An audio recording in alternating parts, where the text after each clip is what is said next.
laki-laki yang harus menanggung ibu. Siapa? 1, orang tua, bapak. 2, suami.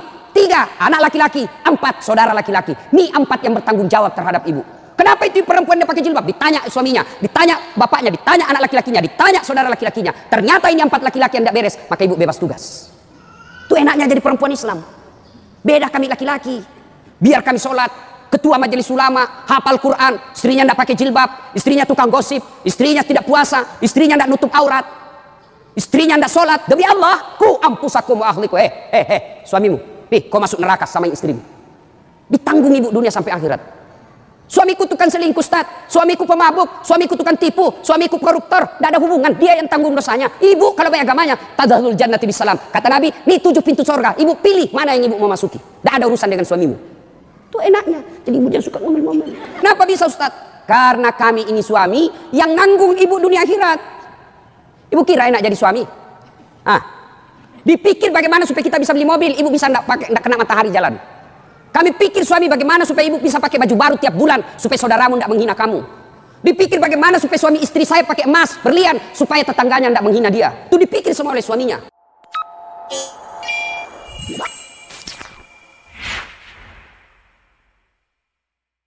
Menaati perintah suami. Ini yang berat ini. Taat sama suami ini berat. Bu, berat. Bu, jangan ibu. Ada pada zaman Nabi, bertetangga nih. Tiba-tiba ibu yang tetangganya ini wafat ibunya. Maka tetangganya datang. Misal nih, dia bertetangga. Meninggal nih tetangganya, dia datang panggil anaknya, anak tetangga. Bu Haji, emak sampean wafat. Datanglah membesuknya. Mulai dari sakit. Mohon maaf Bu, saya tidak bisa besuk ibu saya tahu sakit, tapi suamiku keluar. Saya dipesan tidak boleh pulang, tinggalkan rumah sebelum pulang. Pulang yang utusan. Sakaratil maut sudah ibunya, datang lagi. Bu, ibu sampean sudah sakaratil maut. Datanglah kau besuk. Mau sekali, tapi mohon maaf suami saya belum pulang. Pulang lagi utusan. Wafat ibunya. Bu, yang terakhir kalinya, bumu sudah wafat, maka mau dimakamkan. Kau datanglah sekali aja sebelum dimakamkan. Apa kata ibu? Mohon maaf suami saya belum pulang, saya dilarang keluar sebelum pulang. Saya doakan ibu saya dimakamkan. Tidak datang ini anaknya. Marah ini utusan. Dia datang kepada Nabi melapor. Ya Rasulullah, keterlaluan betul itu tetangga saya. Mulai dari sakit, sakaratil maut, sampai wafat, dimakamkan. Tidak datang besuk ibunya. Saya 3 kali datang memanggilnya, ya Rasul. Nabi kata, wih, nak durhaka betul itu. Kok bisa begitu? Kenapa bisa? Ya Rasulullah, suaminya pergi jihad, perang. Dipesan sama suaminya, jangan pernah tinggalkan rumah sebelum saya pulang. Mendengar ini, apakah Nabi marah? Subhanallah, dengar ibu. Subhanallah. Nabi lalu bersabda, alhamdulillah, diampuni dosa ibu yang wafat karena punya anak istri yang taat sama suaminya. Masya Allah. Kira-kira masih ada istri zaman sekarang begini? Masih ada? Baru 10 menit pergi suaminya, ada telepon temannya. Datang aja, suami saya sudah keluar. Bu, taat sama suami. Itu pintar redanya ibu masuk surga. Ibu mau tanda fungsi utama suami? Bu, halo ibu. Fungsi utama seorang suami. Ibu mau tahu? Mau tahu ibu? Jalan pintasnya ibu masuk surga. Passwordnya masuk surga. Kenapa? Ridha suami itu ridhanya Allah. Kalau ibu sudah ridhanya, suami sudah ridha sama ibu, Allah tersenyum kepada ibu. Sebaliknya kalau suami tidak senang sama ibu, tidak pernah baik hatinya suami sama ibu, percayalah, susah ibu masuk surga. Betul, ridhanya Allah itu tergantung ridha suami. Kenapa bisa Ustaz? Karena kami ini suami yang nanggung ibu dunia akhirat. Ibu kira enak jadi suami? Dipikir bagaimana supaya kita bisa beli mobil, ibu bisa tidak kena matahari jalan. Kami pikir suami bagaimana supaya ibu bisa pakai baju baru tiap bulan supaya saudaramu tidak menghina kamu. Dipikir bagaimana supaya suami istri saya pakai emas, berlian supaya tetangganya tidak menghina dia. Itu dipikir semua oleh suaminya. Mana ibu pernah pikir bagaimana supaya saya belikan suamiku berlian? Pernah ibu?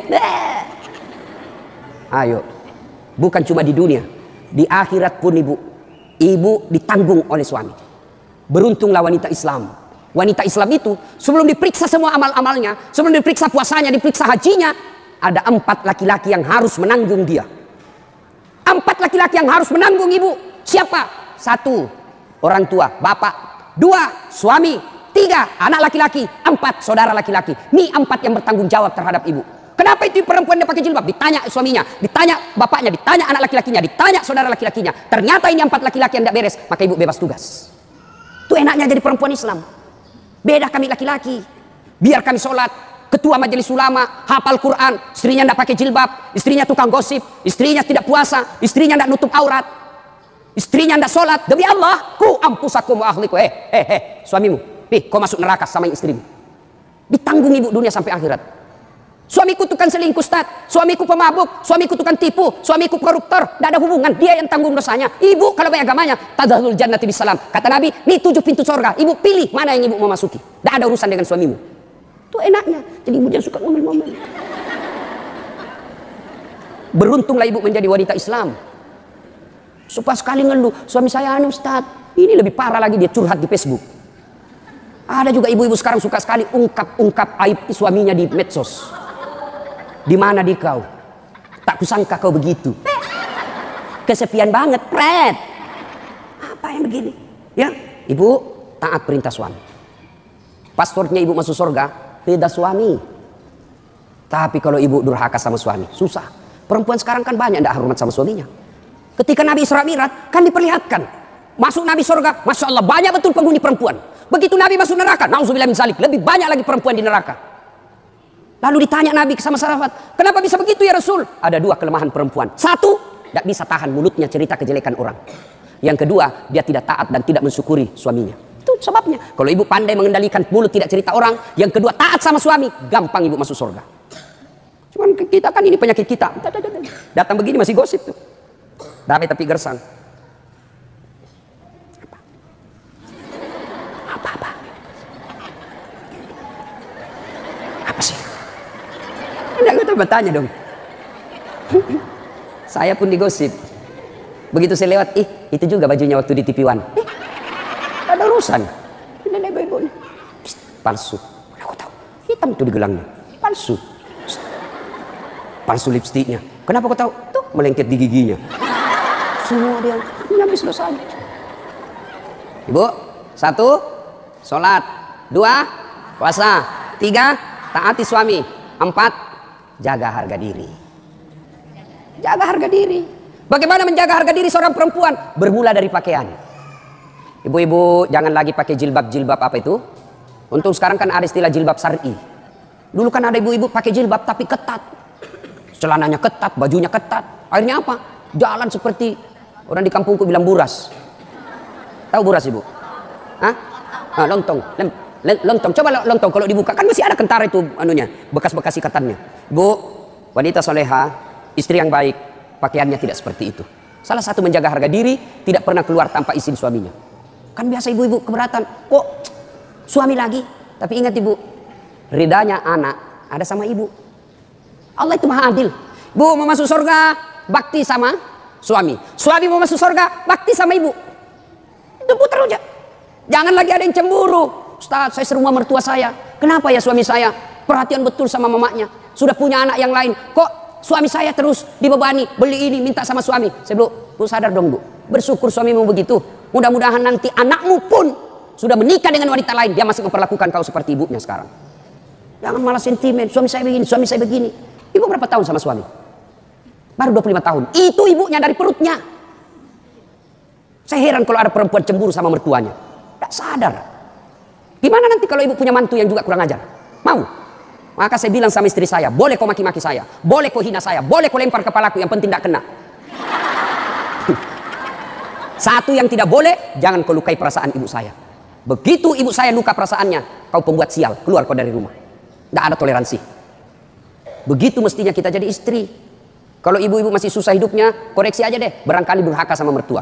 Nah, bagaimana mengabdi kepada orang tua, bagaimana mengurus anak, insya Allah lain waktu dan kesempatan kita akan lanjutkan. Akhirnya kita simpulkan, wanita yang ingin dirindukan surga 1, pelihara sholat. 2, 3, taat pada perintah suami selama perintah itu tidak melanggar agama. Yang keempat, jaga harga diri. Insya Allah kalau ini kita lakukan, maka Nabi jelaskan, maqaman mahmuda, saya angkat derajatmu, lalu silakan masuk surga, tadkhulul jannati bisalam, silakan masuk surga dari pintu mana yang ibu mau suka. Subhanallah. Inilah tausiah kita, mudah-mudahan